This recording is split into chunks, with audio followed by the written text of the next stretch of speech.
அண்மைச் செய்தி. அம்மா உணவகங்களில் தரமான உணவு வழங்க நடவடிக்கை எடுக்க வேண்டும் என சென்னை மாநகராட்சி ஆணையருக்கு நகராட்சி நிர்வாகத்துறை தரப்பில் கடிதமானது எழுதப்பட்டிருக்கிறது. கூடுதல் விவரங்களை செய்தியாளர் ராஜகுமரன் வழங்க கேட்கலாம். ராஜகுமரன், வணக்கம். இது தொடர்பான விவரங்களை பதிவு பண்ணலாம். தமிழகத்தில் கிட்டத்தட்ட 500க்கும் மேற்பட்ட அம்மா உணவகங்கள் செயல்பட்டு வருகின்றன. குறிப்பாக சென்னை மாநகராட்சியின் மூலமாக 383 அம்மா உணவகங்கள் செயல்பட்டு வருகின்றன.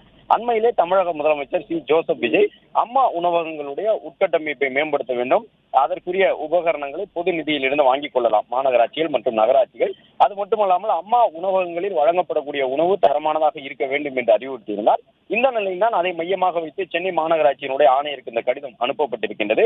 முதலமைச்சருடைய ஆணையினை உடனடியாக செயல்படுத்தி அனைத்து அம்மா உணவகங்களிலும் தற்போது நடைமுறையில் உள்ள அரசாணையில் குறிப்பிட்டுள்ளவாறு முறையான உணவுகளை தரமாக வழங்க வேண்டும்.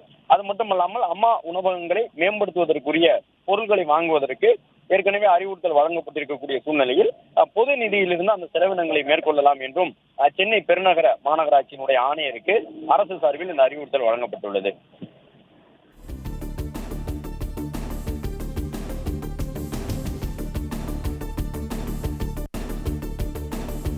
பிளே ஸ்டோர் மற்றும் ஆப் ஸ்டோரில் இருந்து பாலிமர் செயலியை QR கோடு மூலம் பதிவிறக்கம் செய்யுங்கள்.